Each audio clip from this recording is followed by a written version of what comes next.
Hey yogis, we are here for Yin Yoga. If you want to make sure you have at least one block and maybe a bolster, if you use props for Yin, you don't really need too many.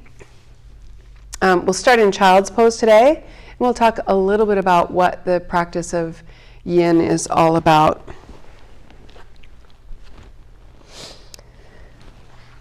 We'll just take a couple of breaths here, check in.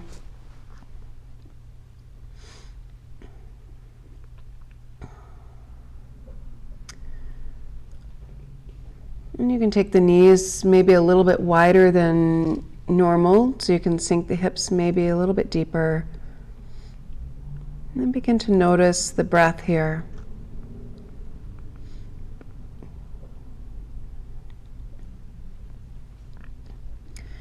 So Yin Yoga is based on a couple of different principles. One is the meridian system, those energy channels that run through the body that are associated to a particular system or organ function.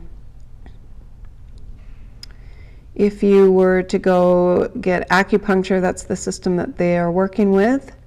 So in a yin position, a yin practice, we get to stay in positions for long periods of time, anywhere from 2 to 8 to 10 minutes. And that allows to create some length in maybe one set of meridians and some compression in others. So that continues to stimulate this system.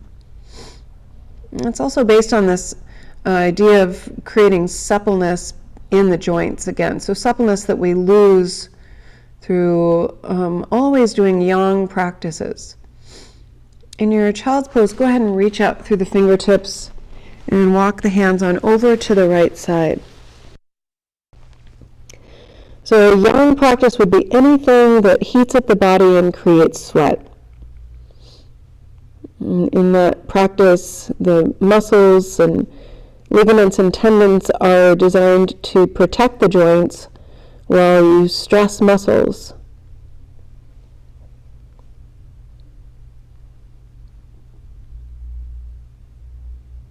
And in a yin practice, you want to keep everything cool. It's called a cool practice or a quiet practice.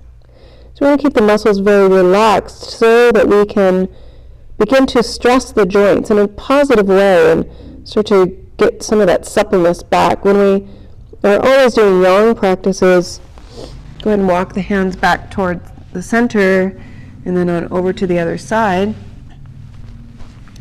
When we're always doing yang practices and sweating, that fluid has to come from somewhere. And over time you might find that your joints become stiff. Maybe you feel a little bit more stiff or tight in the morning. And so this yin practice will start to get some of that fluid back into the connective tissues and ligaments. And so it's a perfect complement or even antidote to a lot of the yang practices that we do.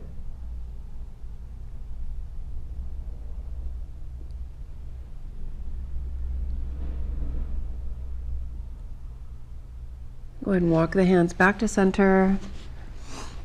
And take a deep inhale here.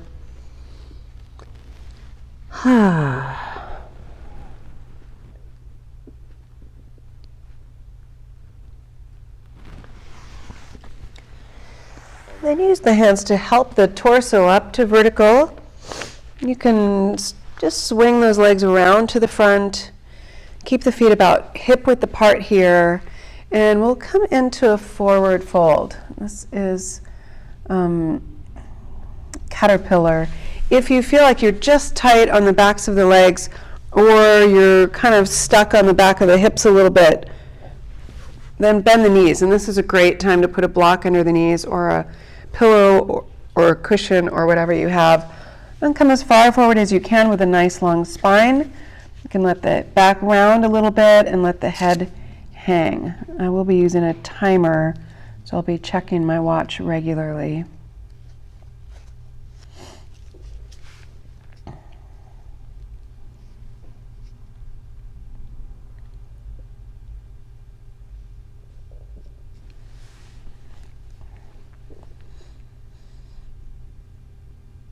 So in Yin Yoga, a lot of similar shapes are in other types of yoga practices, but the names are different.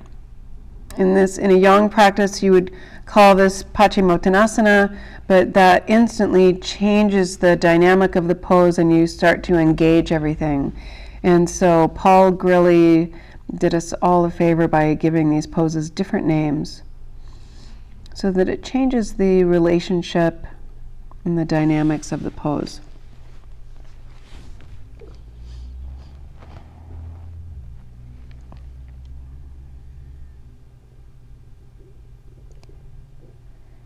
If you find that in any shape you feel like you need to really push a little bit harder to get into it deeper, then it'll shift right into a Yang practice. You want to really keep everything relaxed, including the breath.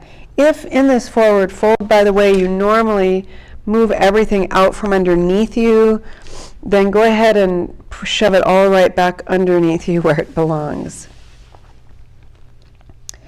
Even if you normally sit up on something, you're really just exposing the hamstrings at insertion, and that changes into that idea of stretching muscles. And we definitely are not stretching muscles in a Yin practice. Stretching muscles requires resistance. And in Yin, there's no resistance.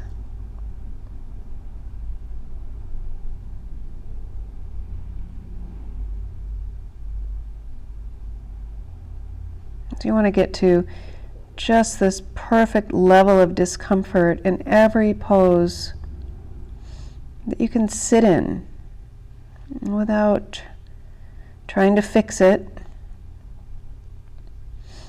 and without backing off so much to avoid it. Right in the middle.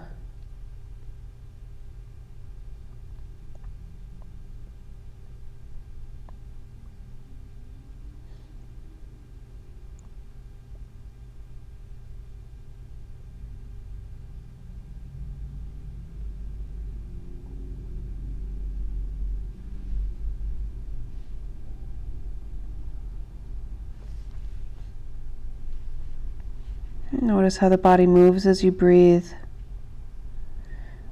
And just that simple observation of the shape-shifting qualities of the torso in whatever position you're in will keep you in your practice and keep you right in this present moment.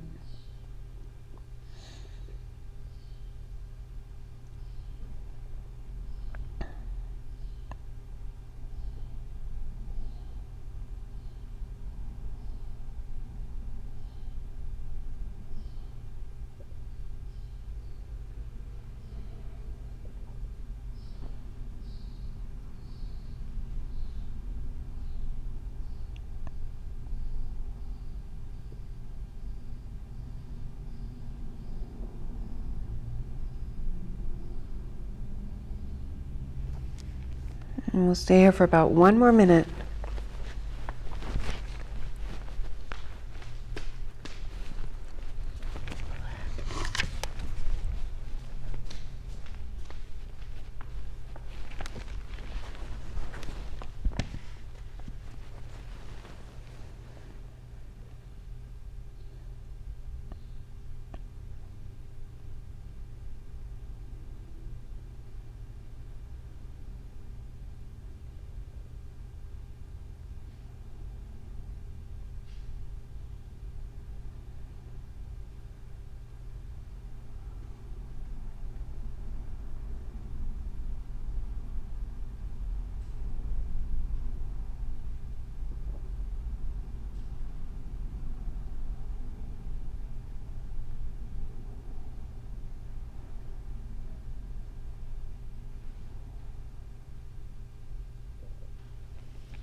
And use the hands to help the torso up to vertical.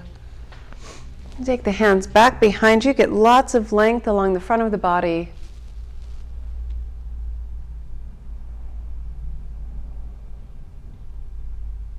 Should feel pretty good right about now.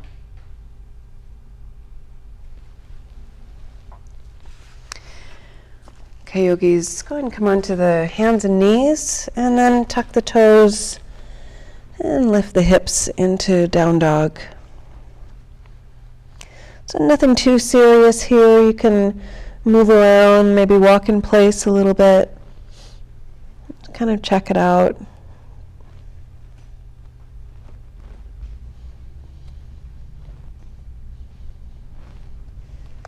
And then start to walk the hands back to meet the feet. So we'll come into dangle. This is the same shape, just a different relationship to gravity. So you can bend the knees. If you were bending the knees in that seated version, chances are you're going to want to bend them here as well. You can use your hands for some support or cross the arms. You can use your block for a little less distance to travel here in this forward fold as well.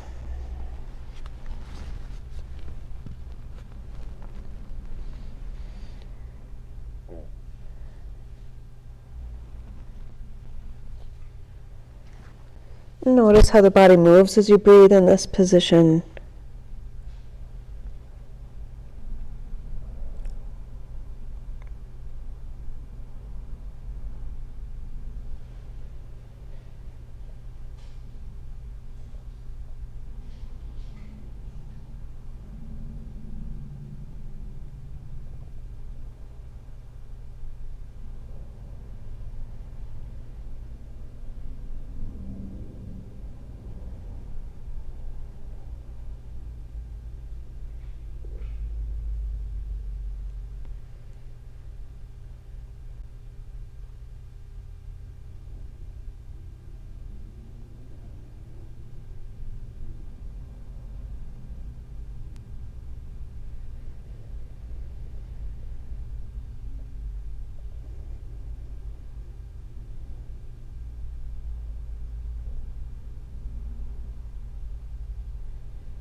And last few breaths here.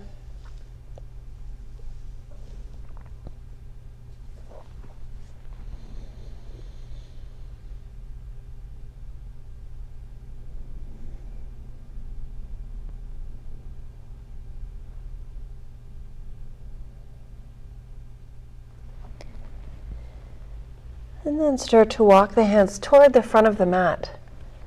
Right back into down dog.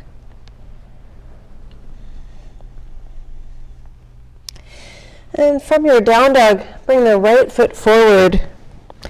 We're going to come all the way on to that back knee.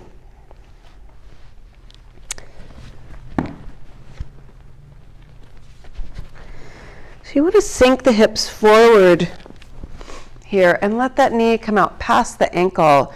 If your foot's way out here, so it's right under the knee, move that foot back a little bit so that knee can move out past the ankle. You can kind of support the torso, rest the arms on the knees, or use your hands.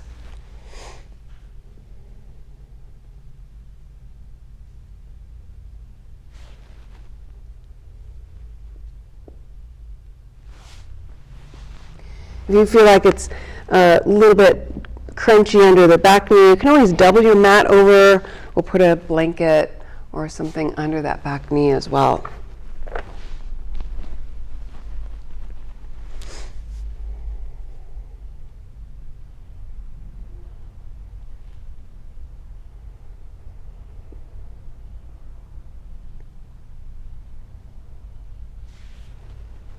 You can bring your hands to the inside of that front foot if you like. You can also come all the way down onto the forearms. Up to you. If you normally think about, this is when a lot of teachers suggest to push the knee away, but make sure your foot is tracking in the same direction so you're not putting a lot of torque or rotation on that knee joint, because just pushing that knee away in order to get more of a deeper experience in the hips is going to, ultimately that knee is going to pick up the tab. So make sure that you have that foot in the same direction.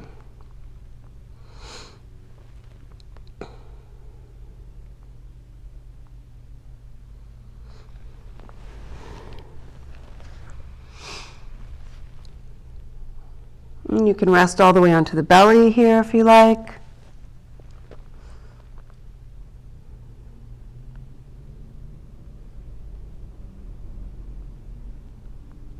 And breathe softly.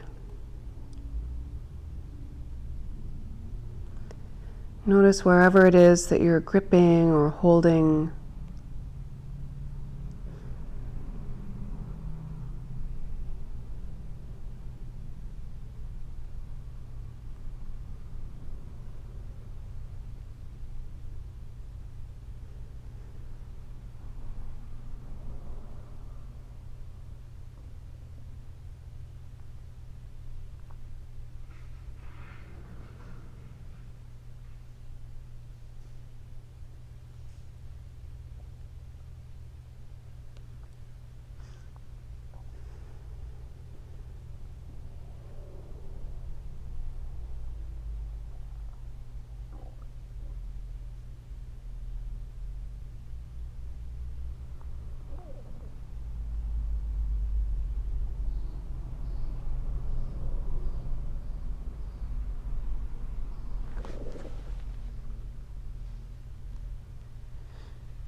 So if you're on the belly, come back up onto just that left forearm. And I want you to start to turn toward that knee. So I'm going to lift all the way up onto my hand.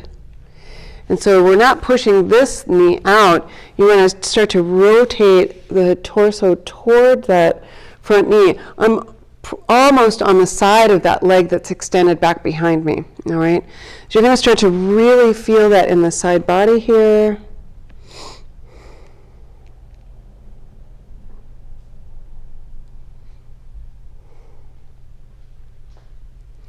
And come back to that awareness of the breath.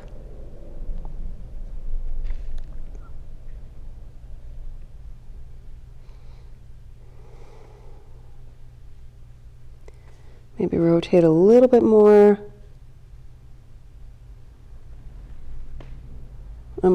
All the way on the side of that back leg here.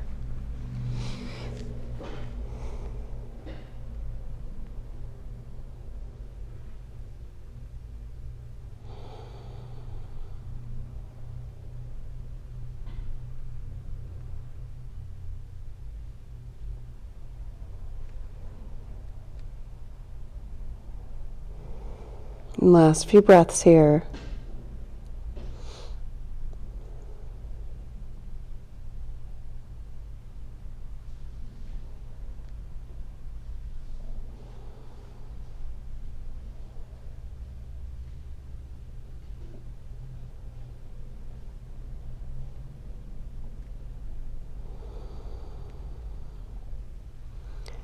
And then start to rotate toward the front of your mat. Come all the way onto the top of that back leg again. And then push through the back toes. Lift the hips. We'll come right back into down dog. And walk the hands back to meet the feet. We'll come into dangle again for 1 minute.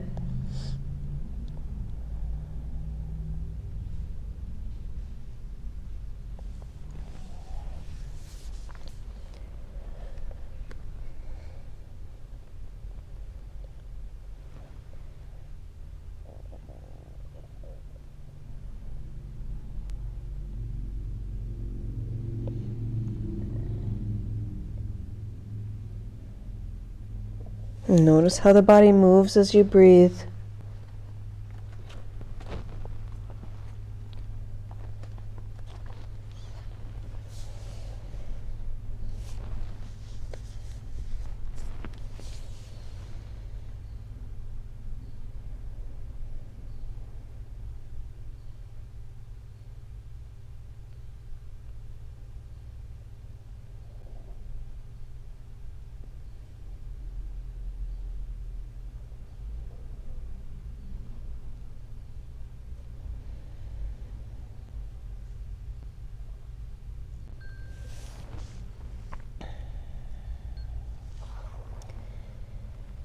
And then we'll step into down dog. Start to walk the hands toward the front of the mat here, yogis. And then bring that left foot up to the front. So we'll come into that lunge here. Make sure that knee comes out past the ankle. And rest the hands on the knee, or maybe the elbows, the forearms. Give that back knee a little bit of padding if it needs it.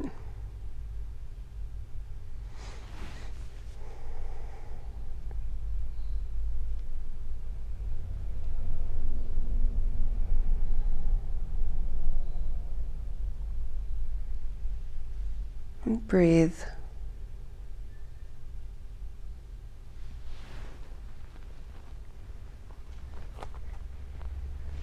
You can bring your hands to the inside of that front foot.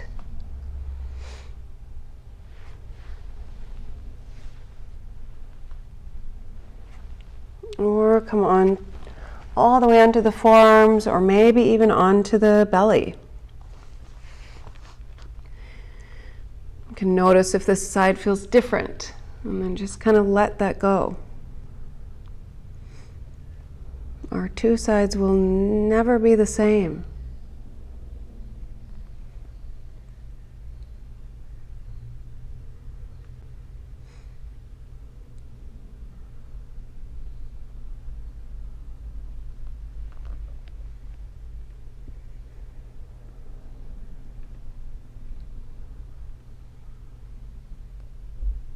Sink a little bit deeper. Notice wherever it is that you're gripping, and just maybe breathe into that space for a moment. Sometimes with these really deep hip poses, sometimes you just have to decide what you're really willing to let go of. Not just say you are going to let go of it, or even intellectualize letting go, but what are you really willing to let go of? And sometimes the fear in that is, if we really let go of something energetically and physically, then we have to kind of redefine who we are. Our story changes. So you have to decide whether whatever it is that you're holding on to is still serving you. And it might be. But if you are willing to let go, then you have this really wonderful opportunity to start to change the story. And we get to change the story as often as we like, and on our terms.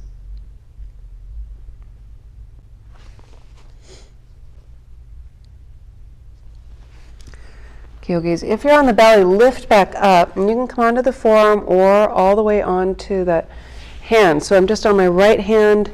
You want to start to turn toward that front leg.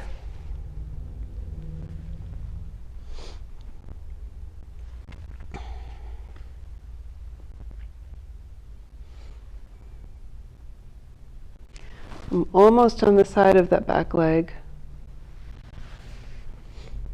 And breathe.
Here for about 1 more minute.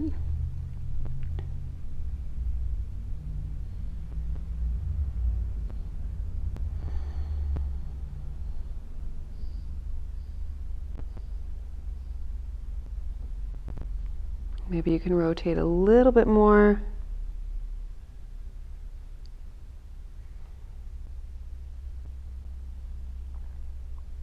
You might start feeling it in the arm that's supporting you. Some good compression on those joints.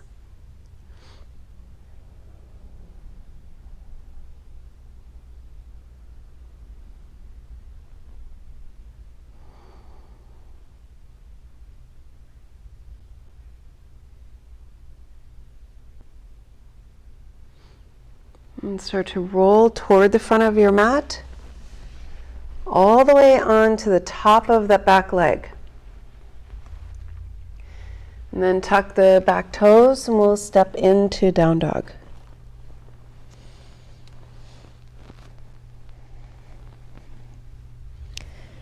And walk the hands back to meet the feet. We'll come into dangle for 1 more minute.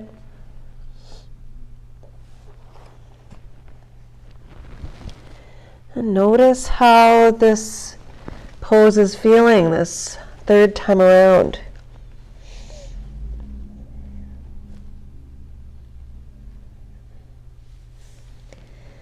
Let gravity do a little bit more of the work here.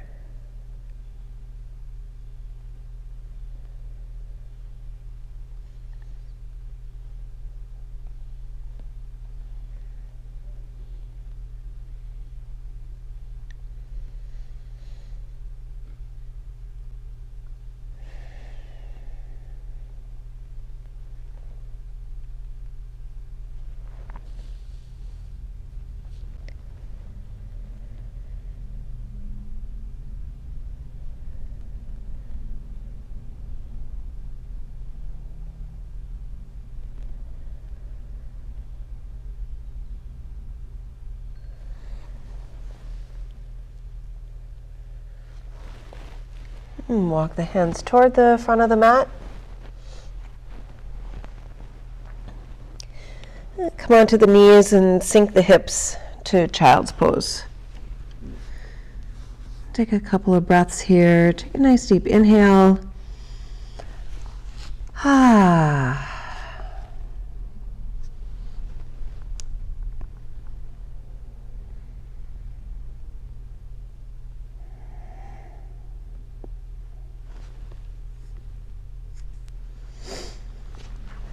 And then help the torso up to vertical, and we'll swing those legs out to the front.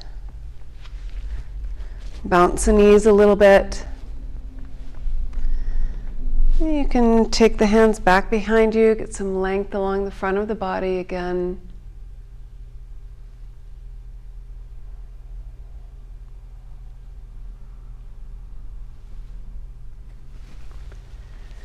And then bend the knees. We'll go ahead and give the knees a little squeeze here.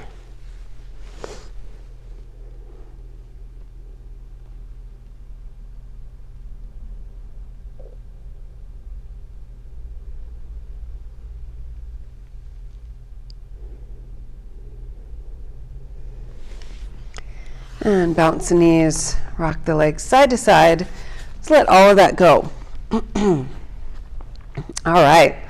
So let's go ahead and take the right leg out to the side and bring the other foot to the inner thigh. So you want the knees nice and wide here. We're going to come into a forward fold right down the center to begin with. If you feel like it's just tight back here, you can always shove that block under the knee. All right, we're going to come into forward fold down the center first.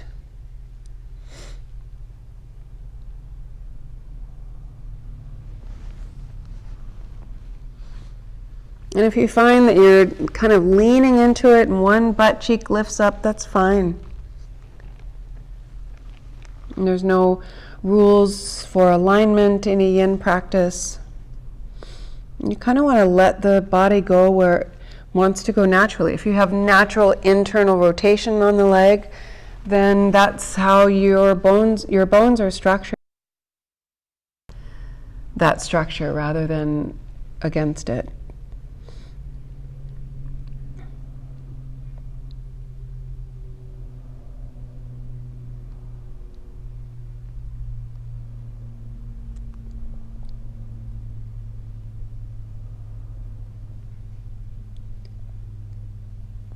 Come back to that awareness of the breath here.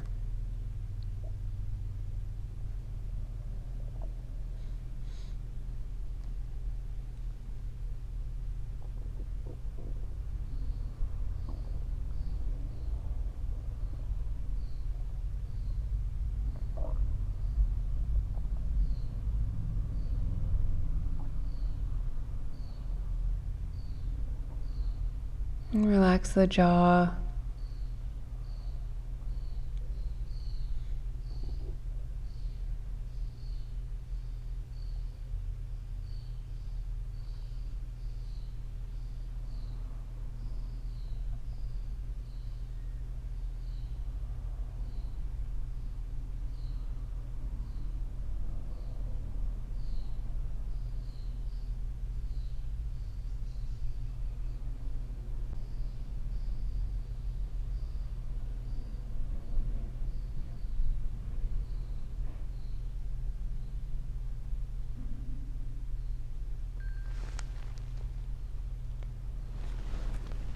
And walk the torso back up to vertical and take a twist over the leg that's extended and walk right back down.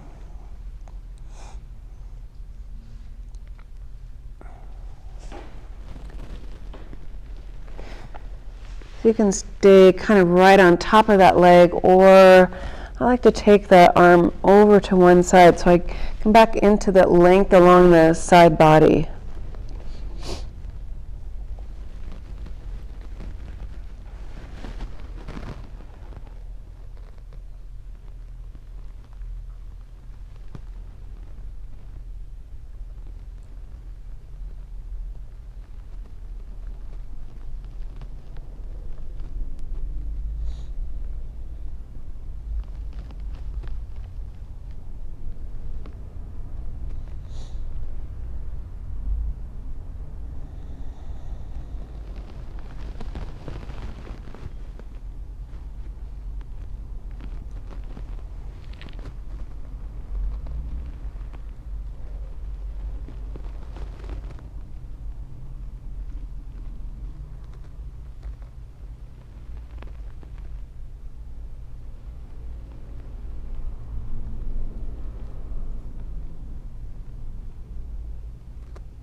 About one more minute here.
Nice work, yogis.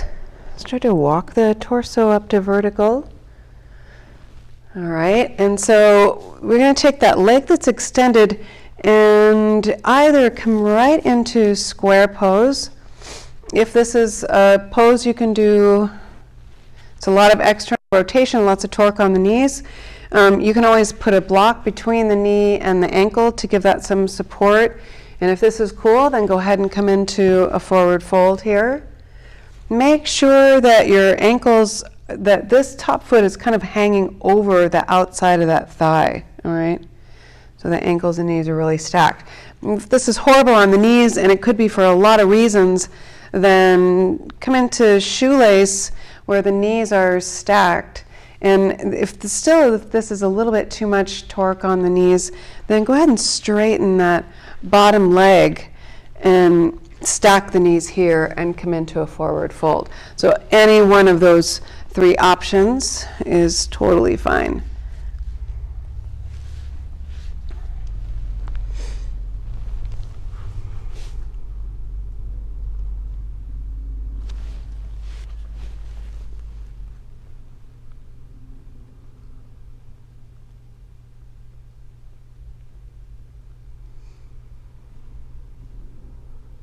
Notice how the body moves as you breathe in this position.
Relax the jaw.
And start to walk the torso back up to vertical.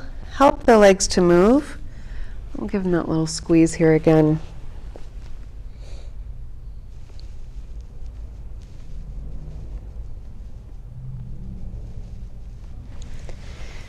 And bounce the knees, rock the legs side to side. Just let all of that go. We'll do that on the other side. So we'll start with that forward fold right down the center again.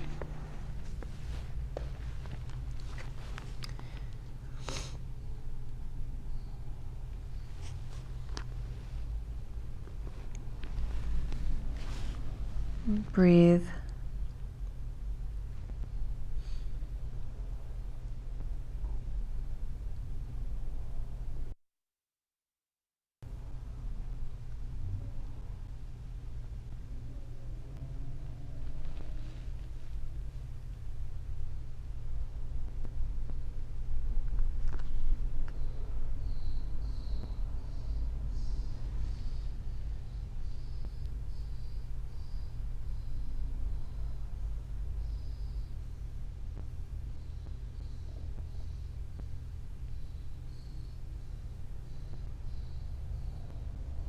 Notice how the body moves as you breathe. Consciously soften the breath.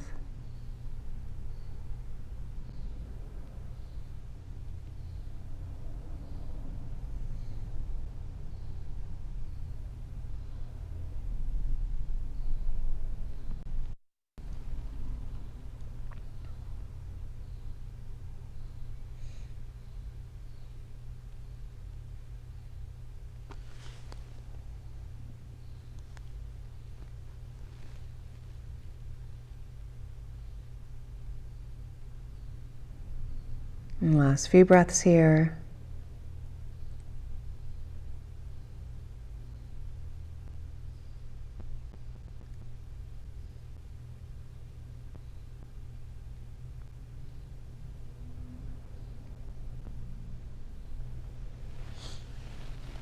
Help the torso up to vertical. Take a twist over that leg that's extended. And walk right back down.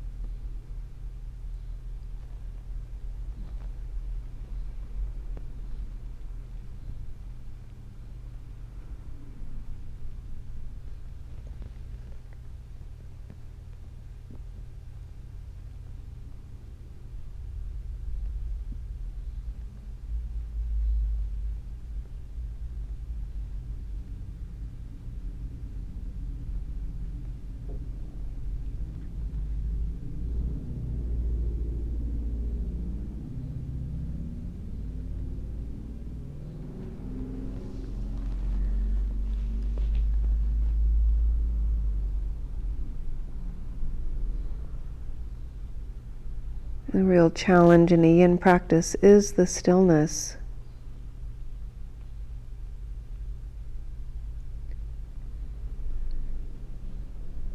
It's perfect timing for what everybody's going through right now. Facing this stillness joyfully.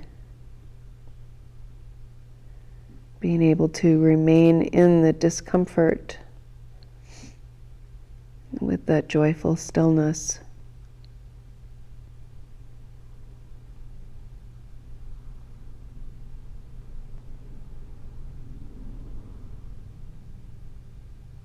Having everything easy isn't good for us anyway.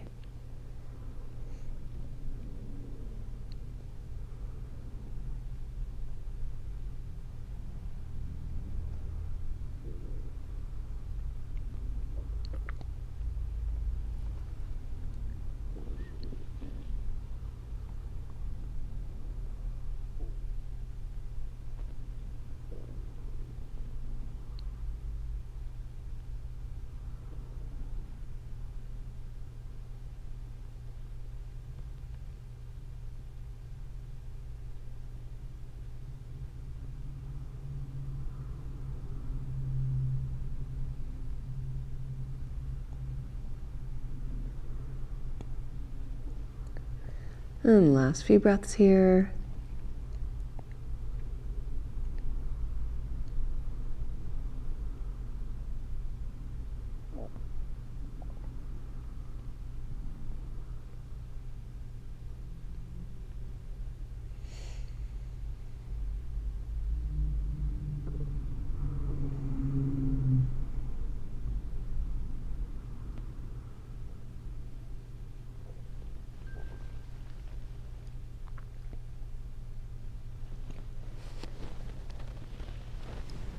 And use the hands to walk the torso up.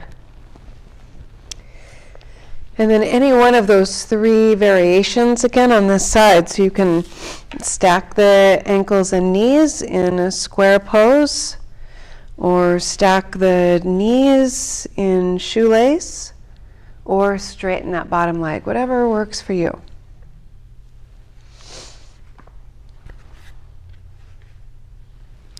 And then come on into that forward fold.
And last few breaths here.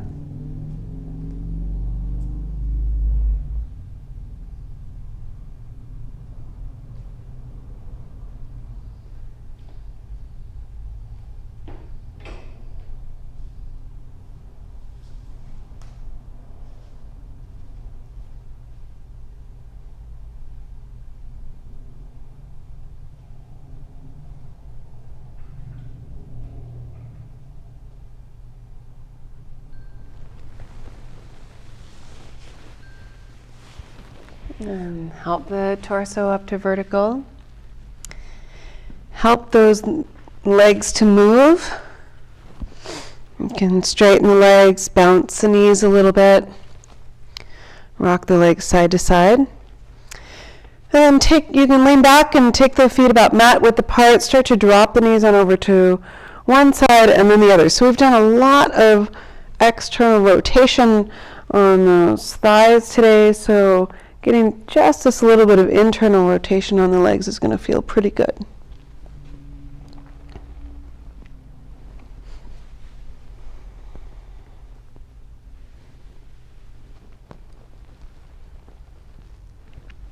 Nice. And then bring the knees to the chest, and you can rock up and down the spine a few times, maybe 3 or 4 times. And we'll meet up on the back.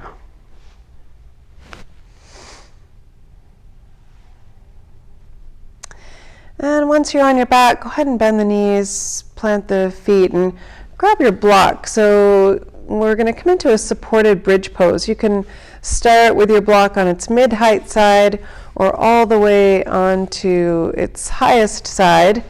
And you just want to get it right under the sacrum.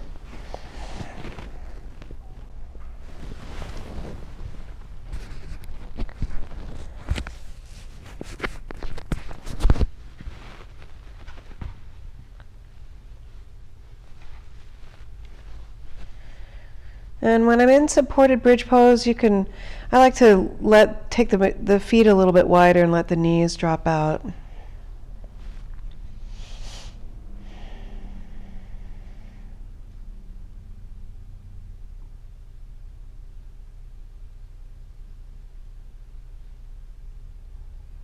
And bring that awareness back to the breath and notice how the body moves as you breathe in this position.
Relax the jaw.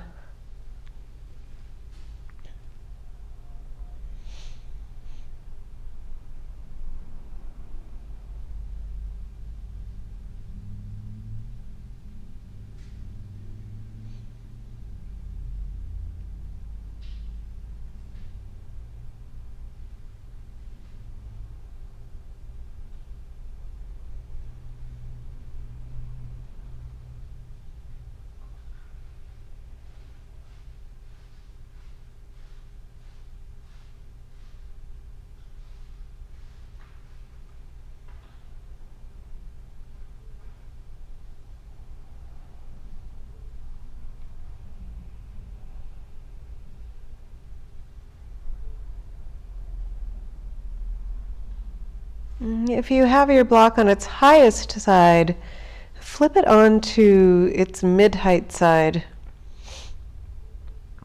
If you're already there, we'll just hang out here for about 1 more minute.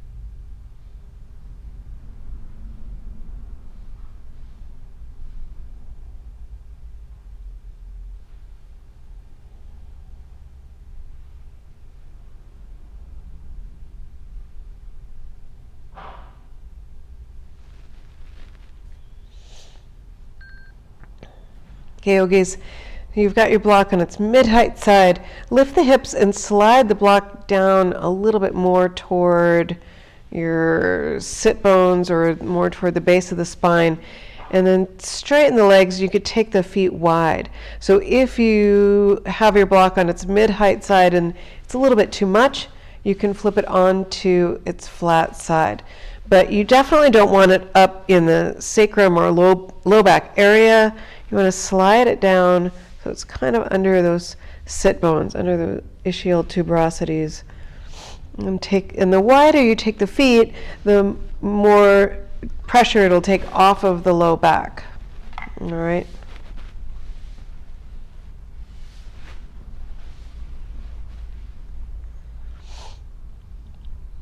This should feel pretty good.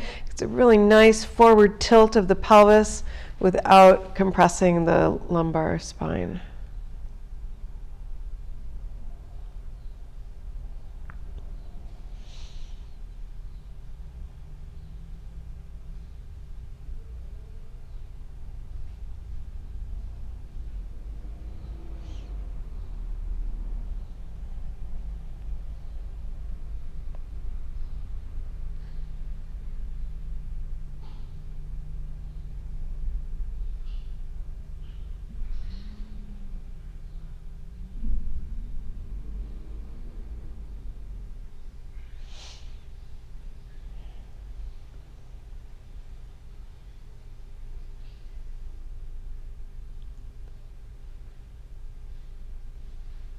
Relax the jaw and take a deep inhale here.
And last few breaths here.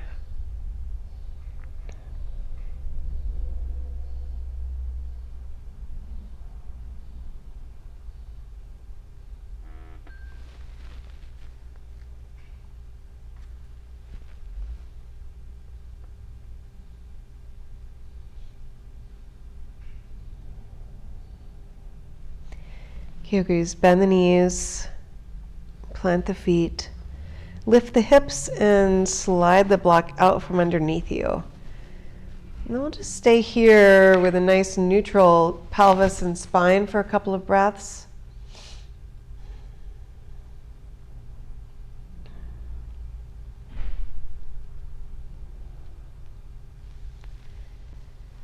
Then take the feet about mat width apart or maybe a little bit wider. Start to drop the knees in toward each other. So we come back to that internal rotation. Should feel pretty good.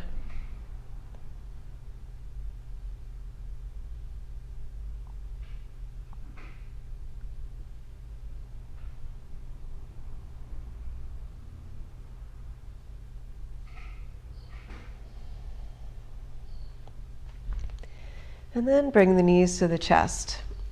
Give them a little squeeze here. And then you can grab the outer edges of the feet and start to slide the knees down along either side of the rib cage into dead bug. You can also bring the soles of the feet together here. This is a really nice option. And the weight of your arms is going to be what kind of pulls those legs down. So you don't have to actively pull. If the pelvis lifts up a little bit, that's okay. You don't have to use any effort to keep that low back on the mat. Just let it roll up a little bit. If you like to rock side to side, you're welcome to do that here.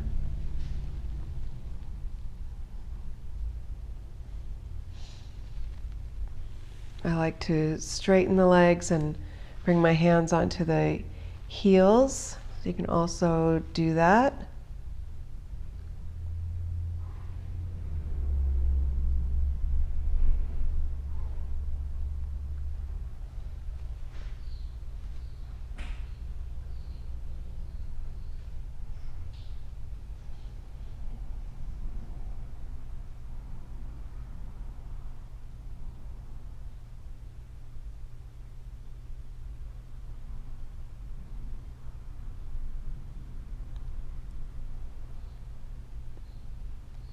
And last few breaths here.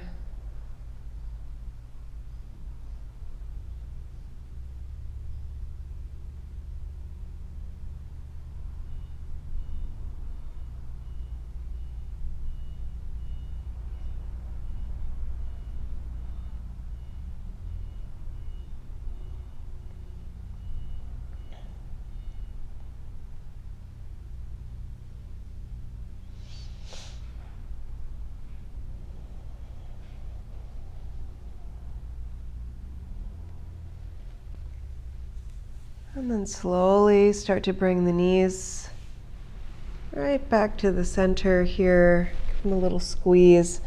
And then I'll give you some options. We'll come into a twist here. So you can just drop the knees on over to the right side. You can keep the knees bent or hold on to the feet if you like. If you like to wrap that top leg around the bottom leg, go for it.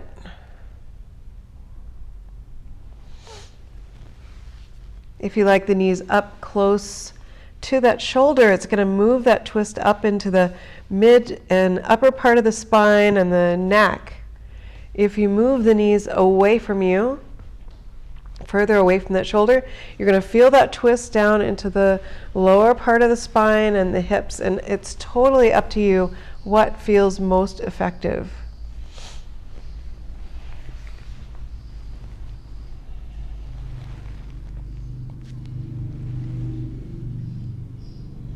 And then come back to the awareness of the breath.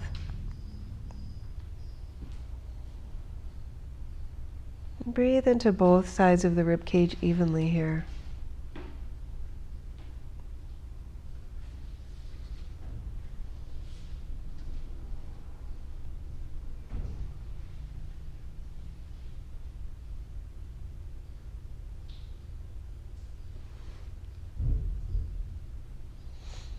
Let gravity do some of the work.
Last few breaths here.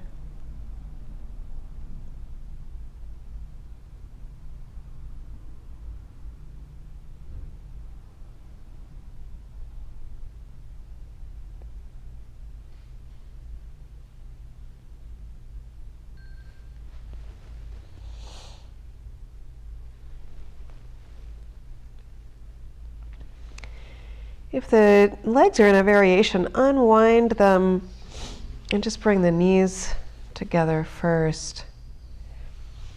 And then use the feet to help bring the legs back to center. Level out the hips and the shoulders. And we'll do that on over to the other side.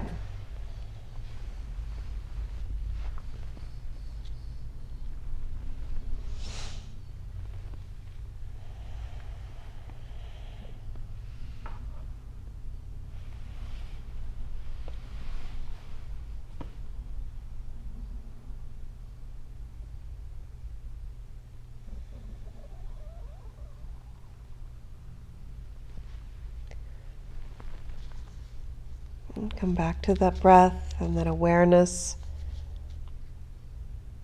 of how the body moves as you breathe.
Last few breaths here.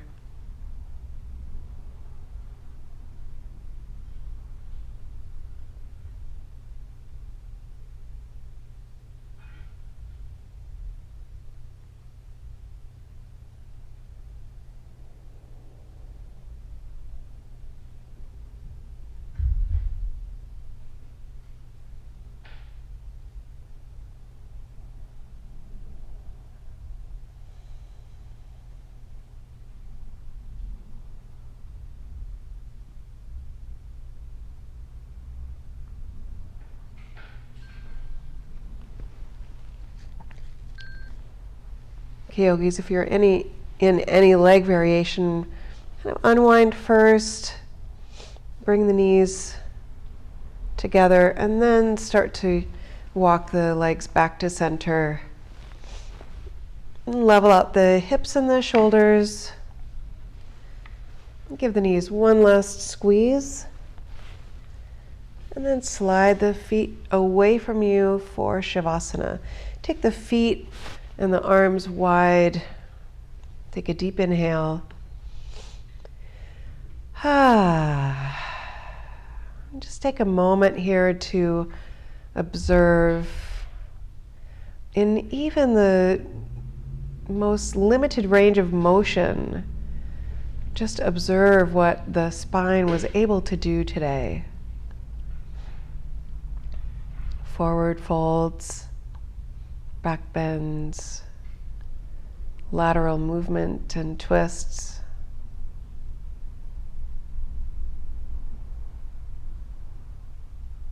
Feel grateful for that ability of the spine.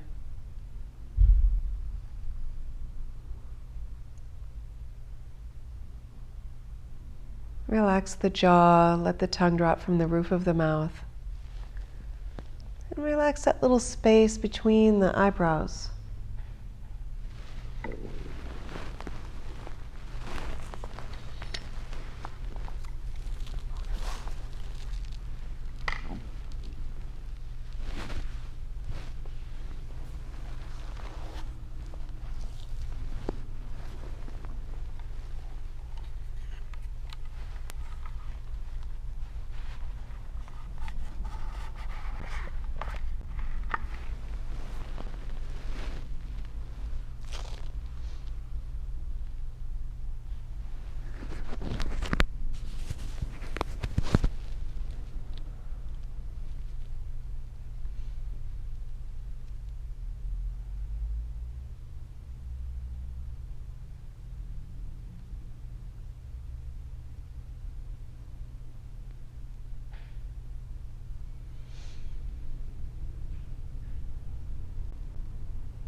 Slowly begin to bring the awareness back into the body.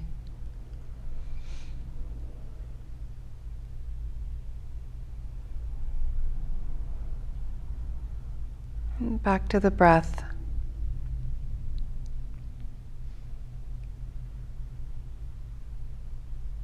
And begin to move fingers and toes. Circle the wrists and ankles.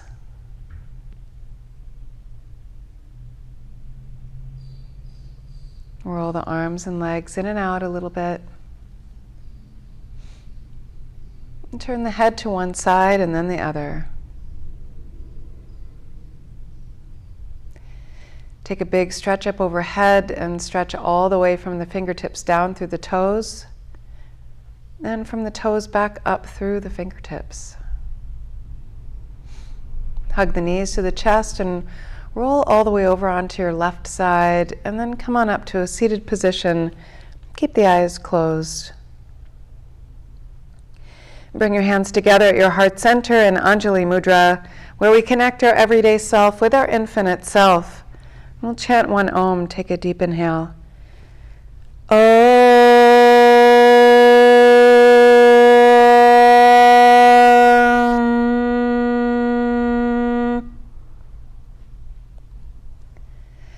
And allow a smile to spread across the face, yogis. And we are all one.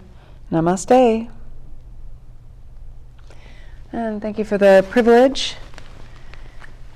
fearlessness, and mercy at all times, yogis. That is the message of Shiva. See you next time. Have a great day, and thanks for joining me today. Waheguru.